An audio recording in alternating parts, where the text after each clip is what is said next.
아모스 9장 1절에서 10절까지 말씀 제가 봉독하겠습니다. 내가 보니 주께서 제단 곁에 서서 이르시되 기둥머리를 쳐서 문지방이 움직이게 하며 그것으로 부서져서 무리의 머리에 떨어지게 하라.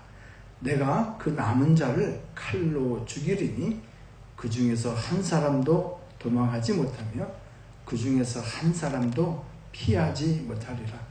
그들이 파고 스올로 들어갈지라도 내 손이 거기에서 붙잡아낼 것이요 하늘로 올라갈지라도 내가 거기에서 붙잡아 내릴 것이며 갈멜산 꼭대기에 숨을지라도 내가 거기에서 찾아낼 것이요 내 눈을 피하여 바다 밑에 숨을지라도 내가 거기에서 뱀을 명령하여 물게 할 것이요 그 원수 앞에서 사로잡혀 갈지라도 내가 거기에서 칼을 명령하여 죽이게 할 것이라. 내가 그들에게 주목하여 화를 내리고 복을 내리지 아니하리라 하시니라. 주 만군의 여호와는 땅을 만져 녹게 하사 거기 거주하는 자가 애통하게 하시며 그 온 땅이 강에 넘친같이 솟아오르게 오르며 애굽 강같이 낮아지게 하시는 이요 그의 궁전을 하늘에 세우시며 그 궁창의 기초를 땅에 두시며 바닷물을 불러 지면에 쏟으시는 이니 그 이름은 여호와시니라. 여호와의 말씀이니라. 이스라엘 자손들아 너희는 내게 구스 족속 같지 아니하냐? 내가 이스라엘을 애굽 땅에서 블레셋 사람을 갑돌에서 아람 사람을 기르에서 올라오게 하지 아니하였느냐?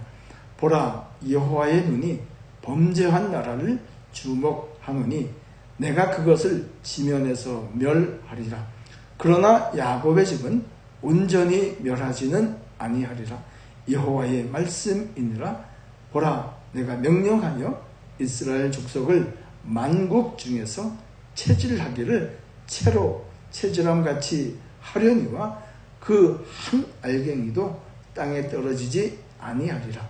내 백성 중에서 말하기를 화가 우리에게 미치지 아니하며 이르지 아니하리라 하는 모든 죄인은 칼에 죽으리라. 아멘. 기도하고 말씀 나누겠습니다. 아버지, 이 시간 주신 말씀 가운데 우리가 다 같이 나아갑니다. 우리의 마음을 엽니다. 우리의 영안을 열어주시옵소서. 성령께서 하시는 말씀을 듣는 시간 되게 하여 주시옵소서. 감사하며 예수님 이름으로 기도하옵나이다. 아멘. 지금 이 코로나 이 사태로 한 나라만 영향을 주는 것이 아니라 온 세계가 지금 영향을 받고 있습니다.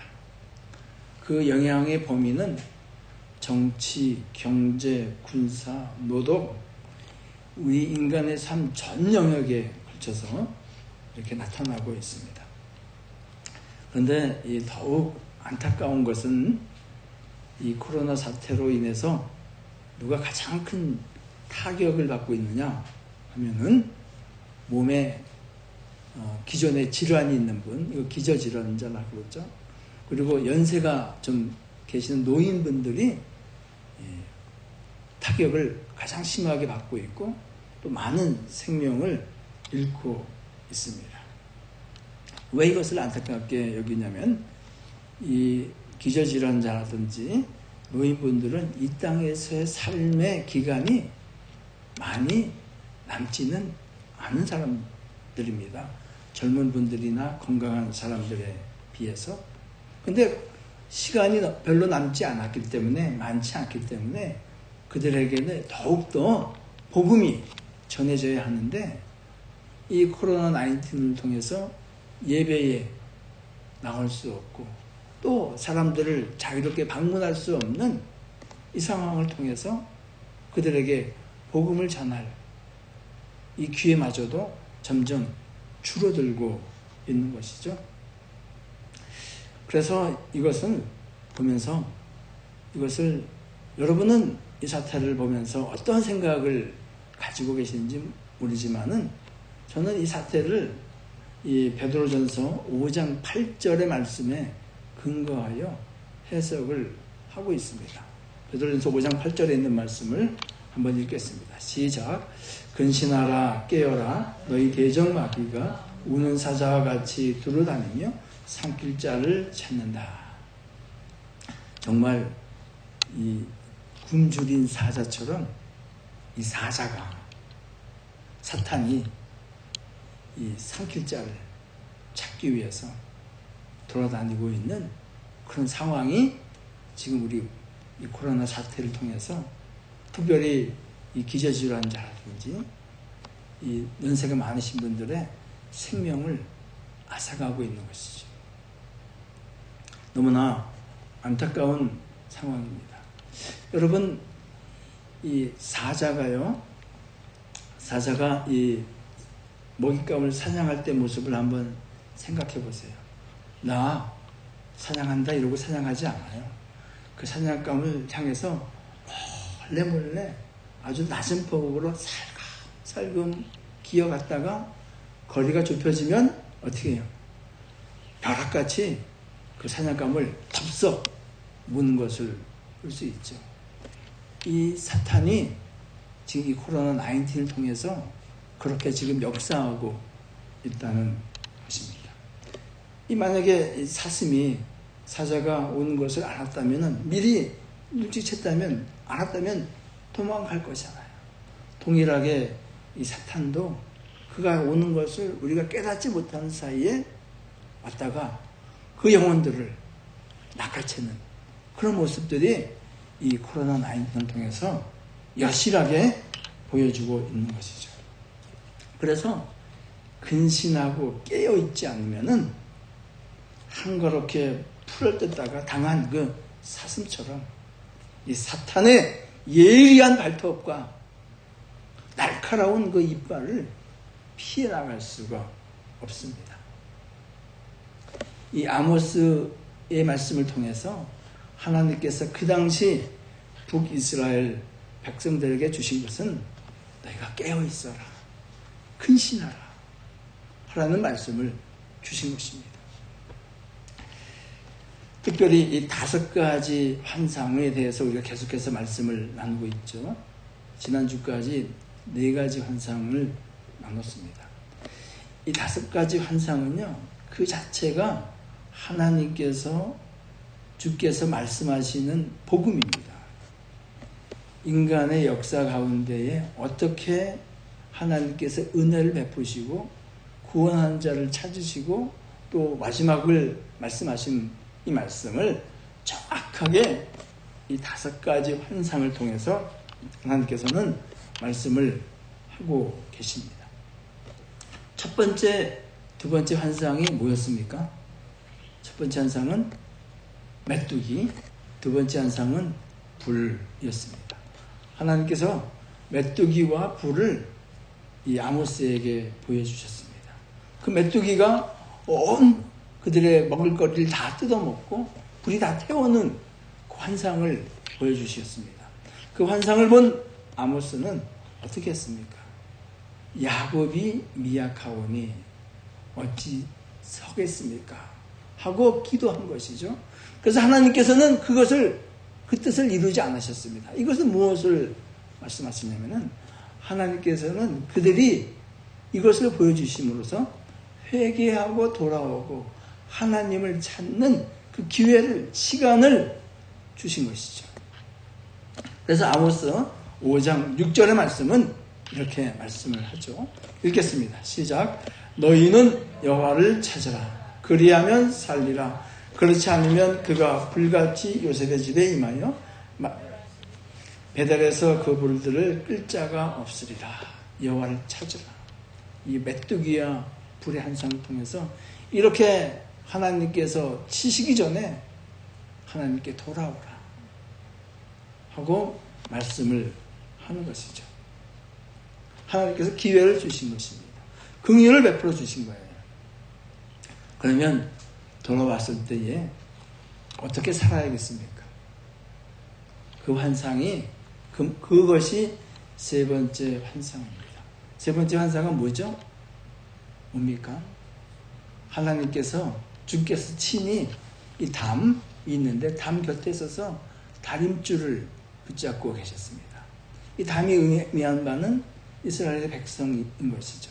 즉 너희들의 삶을 다른 곳에 의지해서 세우지 말고 세상을 따라가서 세우지 말고 이 다림줄을 기준으로 해서 세워가라 라고 말씀을 하신 것이죠. 그래서 이 다림줄을 붙잡고 계신 이 주님은 이 땅 가운데 말씀이 육신이 되어 친히 이 땅 가운데 찾아오셔서 우리에게 말씀을 주시고 또 성령께서 그 영을 보내주셔서 우리가 세상을 따라가지 아니하고 주님의 말씀을 부여잡고 말씀에 근거해서 삶을 세워가는 이 주님을 예표하는 것이 이 다림줄인 것입니다. 그리고는 주님께서 이 세상을 떠나실 때 뭐라고 하셨어요? 반드시 세상에 끝이 있을 것이다.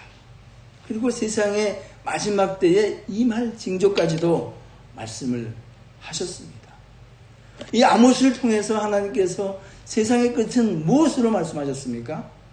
지난주에 나눴죠. 뭐죠? 여름 과일 바구니 한 광주리. 그것이 끝이라는 거예요. 이 끝이 오면은 더 이상의 기회가 있어요, 없어요? 없는 것입니다. 반드시 끝이 있을 것이라고 주님께서는 말씀을 하십니다. 사람들은요, 세상 사람들은 얘기합니다. 세상의 끝은 어쩌면은 이 미국과 중국이나 러시아나 이렇게 핵무기를 가진 나라가 핵전쟁을 통해서 세상의 끝이 올 것이다. 아니면은 저 우주 밖에서 큰 위성이 지구를 충돌해서 세상의 끝이 올 것이다. 라고 말을 하지만은 세상의 끝은 그렇게 오지 않습니다. 세상의 끝은 어떻게 옵니까? 주님께서 다시 오실 그때가 세상의 끝입니다. 여름과일 바구니 한광주를 통해서 세상의 끝을 이 누구의 손에 있는가? 누구의 섭리 가운데 있는가? 말씀하고 계시는 것이죠. 이 사도 베드로는 이 세상의 끝을 봤습니다. 그것을 나눠줬어요.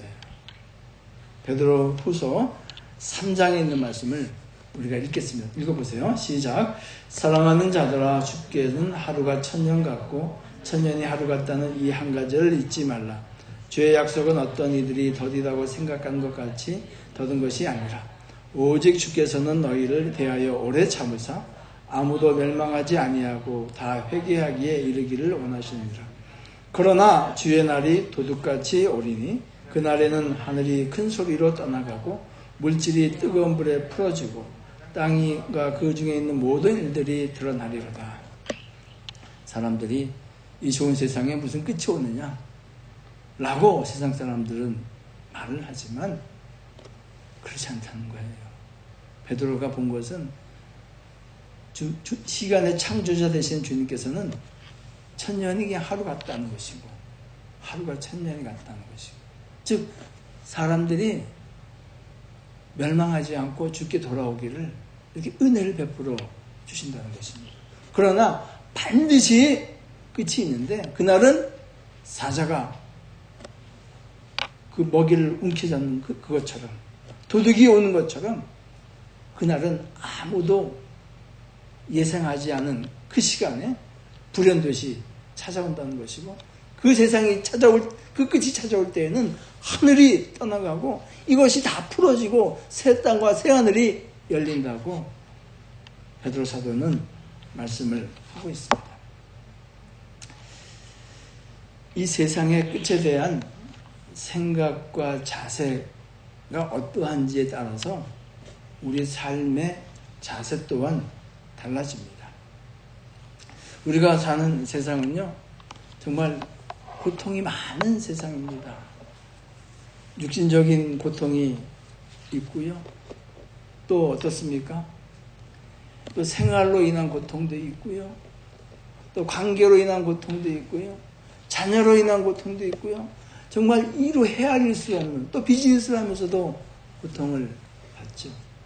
정말 이루 헤아릴 수 없는 여러 가지 고통과 고난이 예수 믿는 사람들 가운데에도 찾아옵니다.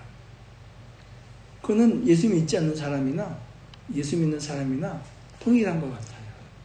근데 중요한 것은 뭐냐면은 이 고통과 고난을 대하는 자세입니다. 이 세상의 끝을 주관하시는 분이 주님이시라는 것을 인정하지 않는 사람들은 어떻게 이 고통과 고난이 왔을 때 반응합니까? 그저 좌절하고 원망합니다.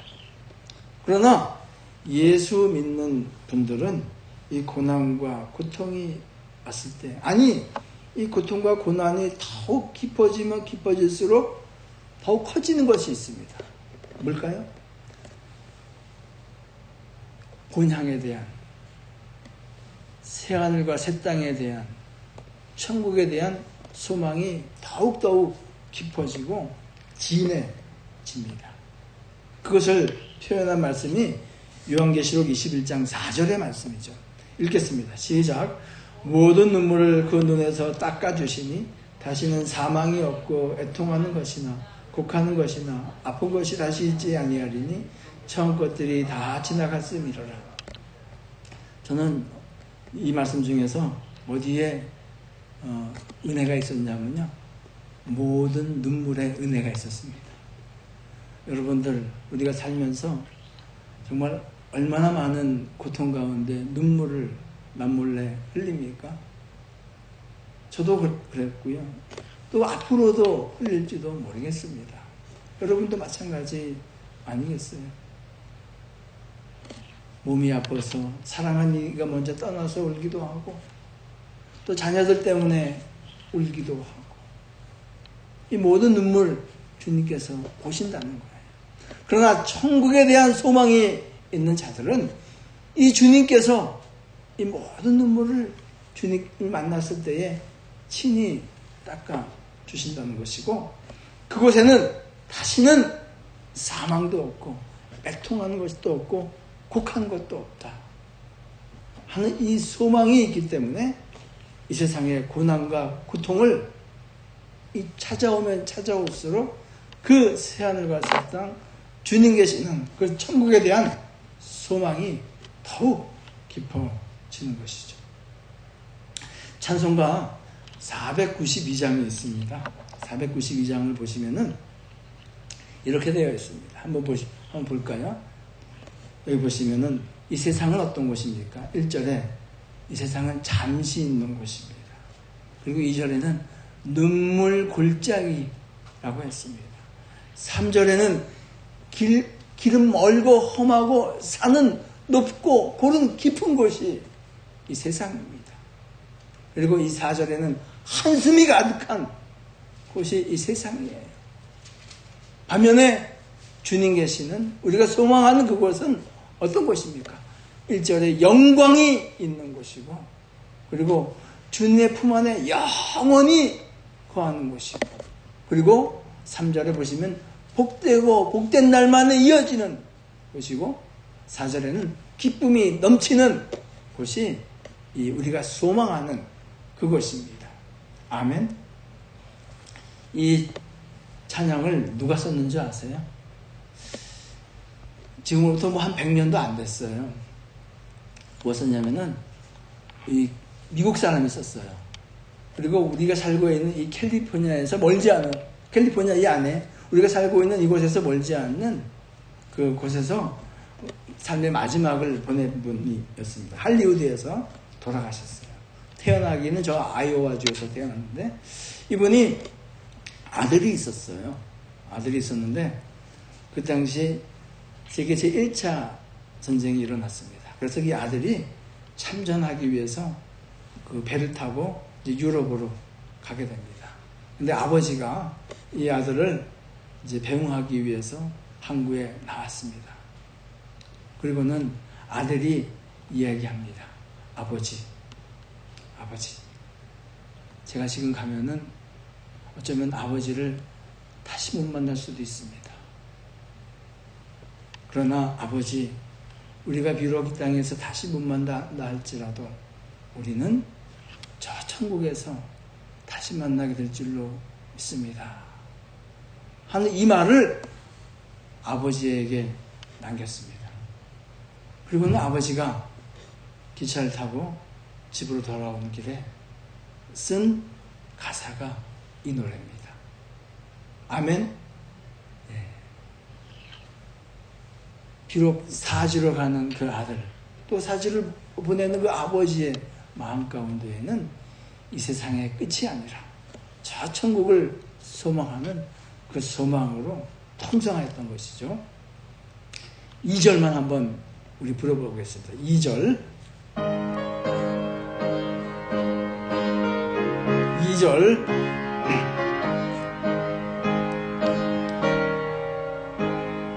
눈물 골짜기 더듬으면서 나의 갈 길 나간 후에 주의 품 안에 내가 안기어 영원토록 살리로다.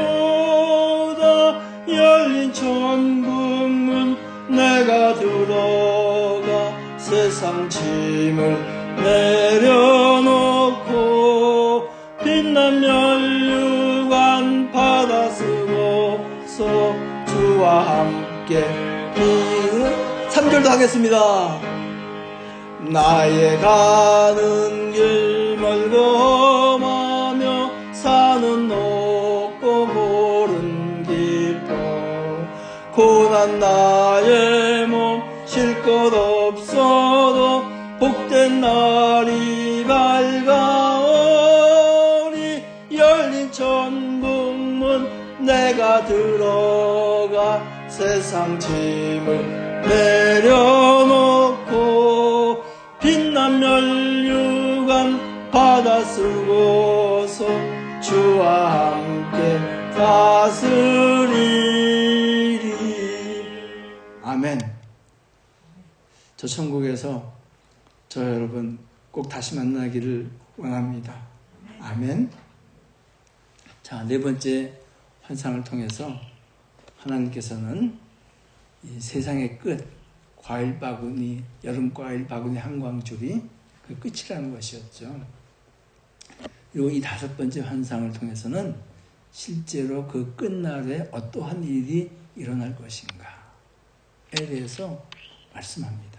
그것이 오늘의 본문이죠. 1절 말씀을 읽겠습니다. 다 같이 시작. 내가 보니 주께서 제단 곁에 서서 이르시되 기둥머리를 쳐서 문지방이 움직이게 하며 그것으로 부서져서 물 위에 떨어지게 하라. 내가 그 남은 자를 칼로 죽이리니 그 중에 한 사람도 도망하지 못하며 그 중에서 한 사람도 피하지 못하리라. 여기 보니까요, 지나간 환상에서는 하나님께서 아모스야 너 뭘 보냐 하고 이렇게 물으셨는데 이번 다섯 번째 환상에는 그런 게 전혀 없어요. 바로 주님께서 오신 거예요. 왜? 세상의 끝은 주님께서 도적같이 이렇게 임하시는 거예요. 묻지도 않았어요. 뭘 보냐고. 주님께서 어디에 서 계세요? 오늘 말씀의 제목이죠. 주께서 제단 곁에 서 계신다. 이 제단은요, 뭐 하는 곳이냐면은 번제물을 올려드리는 곳입니다. 즉 속죄의 제물을 올려드리는 곳이에요. 태우는 곳이에요. 그러니까 이곳은 원래는 죄의 속죄함이 있는 하나님의 은혜가 임하는 곳이 제단이에요. 그러나 주님께서 다시 오셨을 때에는 그 제단의 자리가 은혜의 자리가 아니라 무슨 자리가 되죠? 심판의 자리가 되는 겁니다. 언제까지 이 은혜의 자리가 유효한가요? 주님이 오시기 전까지입니다. 저와 여러분이 이 세상을 떠날 그 순간까지예요. 그 이후에는 기회가 없습니다. 그래서 사도 바울은 이 하나님께서 주께서 베풀어 주신 이 은혜에 대해서 이렇게 말씀합니다. 고린도후서 6장에 있는 말씀을 보시면 읽겠습니다. 시작. 우리가 하나님과 함께 일하는 자로서 너희를 권하노니 하나님의 은혜를 헛되이 받지 말라. 이르시되 내가 은혜 베풀 때에 너에게 듣고 구원의 날에 너를 도왔다 하였으니 보라 지금은 은혜 받을 때요 보라 지금은 구원의 날이로다. 하나님께서 이렇게 은혜를 베풀어 주실 때 이거 은혜를 헛되이 받지 말라는 거예요. 이 은혜를 하나님께서 베풀어 주심으로써 너희가 하는 소리를 내가 듣고 있다. 너희 고통을 안다. 그리고 너희를 도왔다. 말씀해요. 그래서 지금은 무슨 때라고요? 지금은 구원의 때고 은혜의 때입니다. 이 하나님께서 이렇게 은혜를 베풀어 주실 때에 이 은혜를 헛되이 받지 말라고 말씀을 하십니다. 그러나 주께서 다시 오실 그때에는 이 은혜가 멈춰지고 그때는 심판이 있는 것이죠. 그 심판에 대해서 오늘 본문의 1절의 말씀은 뭐라고 말씀합니까? 다시 한번 보시면은 그 중에서 한 사람도 도망하지 못하며 그 중에서 한 사람도 피하지 못한다. 이 심판의 자리에는 단 한 사람도 예외 없이 서야 한다는 것이에요. 그 엄중함에 대해서 2절과 3절, 4절은 뭐라고 말씀을 하시냐면은 그들이 파고 수월에 들어갈지라도, 즉 그들이 땅을 파고 수월, 지옥에 설사 간다 할지라도 내 손으로 거기서 붙잡아 올릴 것이다. 그들이 하늘로 올라갈지라도 내가 거기서 끌어낼 것이다. 말씀합니다. 또요, 3절에는 갈멜산 꼭대기, 그 당시 북이스라엘에서 가장 높은 산이에요. 지금으로 얘기한다면 에베레스트 산 꼭대기에 너희가 있을지라도 내가 거기서 끌어낼 거다. 또 뭐라고 말씀합니까? 3절에 바다 밑에 있을지라도 내가 거기서 들어올리겠다. 말씀하시고 4절에는 원수의 손에 끌려간다 할지라도 내가 거기에 칼을 보내서 너희를 치겠다, 심판하겠다 말씀을 하시죠. 그러니까 이 하나님의 심판은 예외 없이 단 한 사람도 예외 없이 임한다는 것이에요. 이 말을 들었을 때에 여러분 좀 무섭죠? 아주 무섭습니다. 이 말을 들었을 때에 이스라엘 백성들은 뭐라고 반응했을까요? 저 여러분처럼 이 하나님의 말씀을 경외하며 두렵고 떨림으로 받았으면 좋을 텐데 이스라엘 백성들은 뭐라고 했냐면은 아니요. 우리는 아브라함의 자손입니다. 택함을 받은 자손이에요. 그렇기 때문에 어떻게 우리에게 그러한 심판이 임하겠습니까? 그 심판은 저 이방인들에게나 임하는 것입니다. 하고 얘기를 했습니다. 하나님께서 그 말씀을 그들의 얘기를 들으셨을 때에 뭐라고 대답하셨을까요? 그래 맞다. 너희들 말이 맞다. 그렇게 하셨을까요? 여러분이 그렇게 말씀을 하신다면 하나님께서는 뭐라고 대답하실까요? 하나님의 대답이 7절입니다. 7절 말씀 읽어주세요. 다 같이 시작. 여호와의 말씀이니라 이스라엘 자손들아 너희는 내게 구수족속 같지 아니하냐? 내가 이스라엘 애굽 땅에서 블레셋 사람들을 갑돌해서 아람 사람을 기르에서 올라가게 하지 아니하였느냐? 이 말씀은요, 너희 이스라엘 백성이나 저희 이방인들이나 같다는 거예요. 내가 심판하는 기준은 같다는 거예요. 예를 들어서 말씀하시는 거예요. 내가 너희를 애굽에서 그 기이한 기적을 통해서 홍해도 가르고 너희에게 만나와 메추라기를 통해서 가나안을 땅에 인도할 것처럼 다른 민족들에게도 똑같이 내가 그렇게 행해서 그들이 지금 살고 있는 그 땅에 살게 하고 있다는 것이에요. 블레셋 사람은 갑돌, 즉 크레타 섬에서 그들을 불러내서 지금 블레셋이 살고 있는 그 땅에 살게 하는 것이고 아람 사람도 마찬가지입니다. 통일하게 내가 그들 가운데도 역사했다는 거예요. 그래서 이 말씀은 무슨 말씀을 하시는 거예요? 이 말씀은요, 이스라엘 백성들이 나는 아브라함의 피가 흐르는 아브라함의 자손입니다 하는 이 외형적인 기준으로 내가 심판하지 않는다는 거예요. 그 누가 이 외형적인 기준으로 심판하는 것이 아니라 너희의 속사람이 너희가 진정한 아브라함의 자손이냐 하는 그것으로 내가 심판의 기준을 삼겠다는 것이죠. 그래서 8절 말씀은 말씀하신 것이죠. 8절 보시면 보라 주 여호와의 눈은 뭘 주목하신다고요? 죄에 대해서 묻는 것이 이것이 심판의 기준이라는 것이. 그래서 너희가 육신적으로 아브라함의 자손이라고 주장하는 것은 아무것도 나에게 그 심판날에 너희를 변호할 수 있는 기준이 되지 못한다는 것이. 이것은 동일합니다.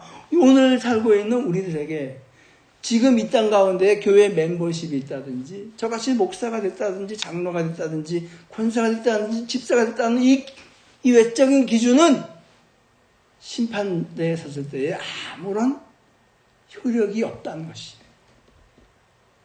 그럼 무엇이 효력이 있는가 하는 것이죠. 바울 사도는 이에 대해서 갈라디아서 3장 7절에서 말씀을 하십니다. 읽어주세요. 다 같이 시작.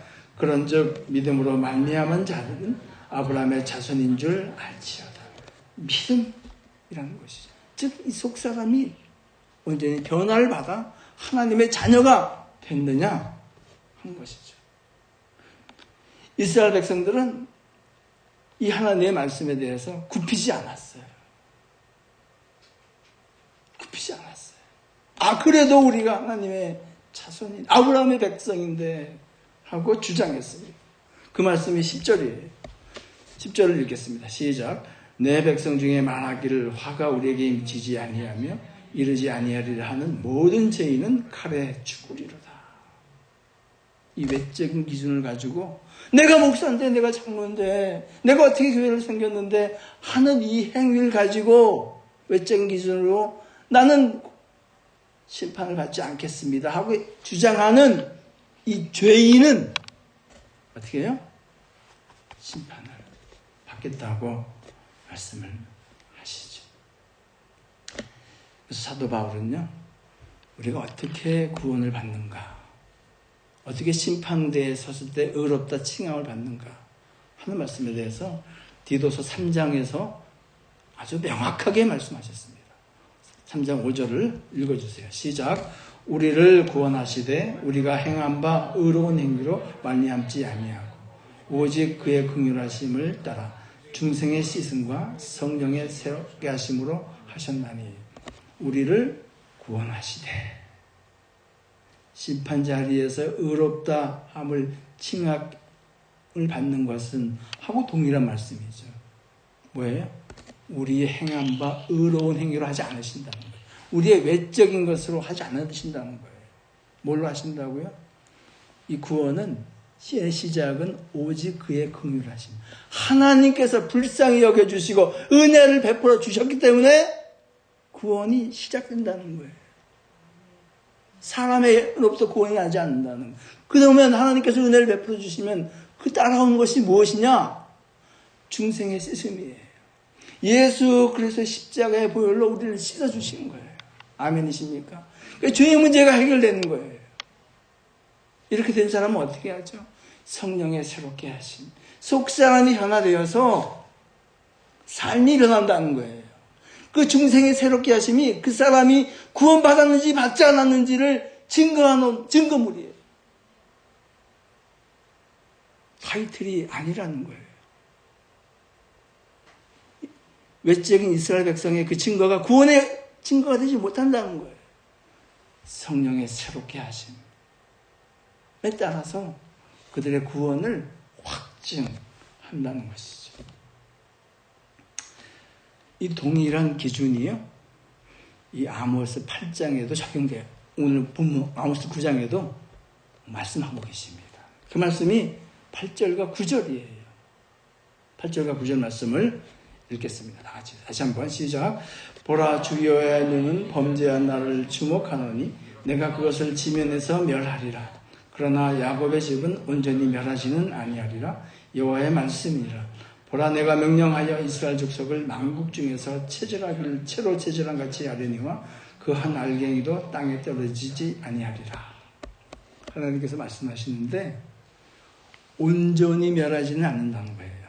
그 의미는 다 멸하지는 않으신다는 거예요. 그 뭐죠? 구분하시겠다는 거예요. 구별하시겠다는 거예요. 뭘로요? 하나님의 기준. 그 기준이 뭡니까? 하나님께서 체질하신다는 거예요. 우리가 전 농사를 지은 적은 없지만요. 곡식을 이제 추수한 다음에 체질을 이렇게 하잖아요. 사람의 기준은요, 실수가 있습니다. 사람의 체질을 하면 알갱이가 뚝정이에 딸려 들어갈 수 있어요. 그러나 하나님의 체질은 어떻게 해요? 그 한 알갱이도 땅에 떨어지지 아니한다. 구원받는 백성을 하나님께서 한 사람도 놓치지 아니하신다. 이건 역으로는요, 죄인은 한 사람도 구원의 대열에 들어갈 수 없다 하는 말씀과 동일한 말씀이에요. 무엇으로 체질하신 기준이 뭐예요? 하나님의 체입니다. 이거는 뭐하고 연결돼요? 세 번째 환상하고 같은 것이에요. 세 번째 환상에 주께서 뭘 잡고 계세요? 다림줄. 이 땅에 살면서 자기의 기준이 아닌, 세상의 기준이 아닌 주님의 다림줄을 기준으로 삶을 쌓았느냐, 살아갔느냐? 한 사람은 이 마지막 때에 이 다림줄이 하나님의 체인 거예요. 그래서 이 다림줄, 주님과 동행하며 친히 그 가운데 계셔서 다림줄로 역사하시는 주님과 동행한 그 삶을 살았을 때에는 이 체질에 통과하는 거예요. 그래서 알곡은 천국 창고예요. 죽정이는 꺼지지 않는 이 불에 들어간다는 말씀인 것이죠.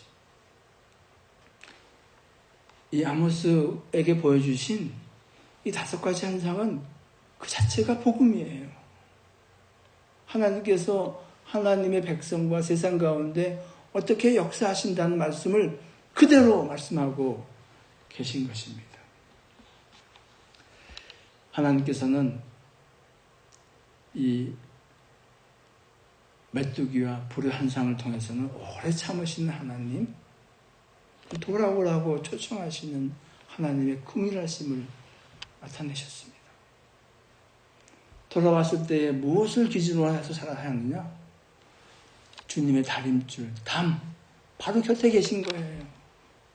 멀리 계시지 않아요. 담은 이스라엘 백성이라고 그랬잖아요. 멀리 계시지 않고 가까이 계셔서 친히 기준이 되시고 동행하시는 주님과 동행하며 살라는 말씀입니다.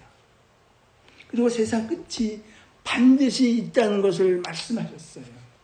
4번째 환상을 통해서, 여름 과일 바구니 한광주를 통해서, 그리고 주님께서는 실제로 5번째 환상을 통해서는 제단 곁에 서 계셔서 심판을, 그때는 심판주로 오신 것이에요.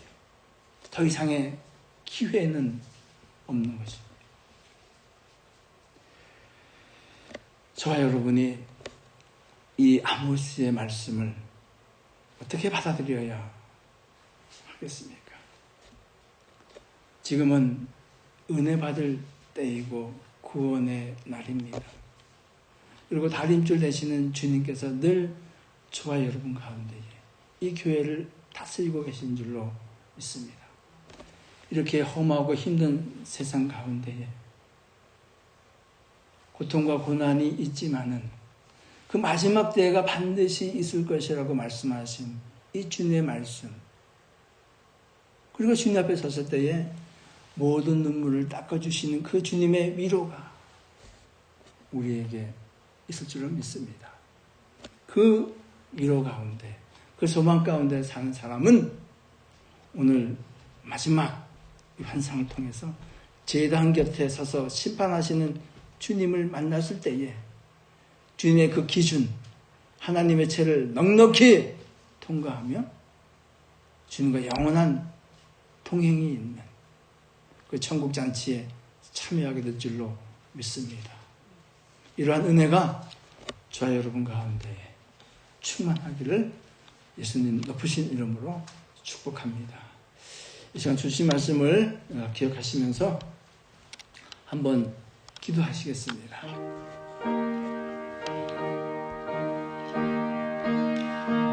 한번 삶을 돌아보시기를 바랍니다.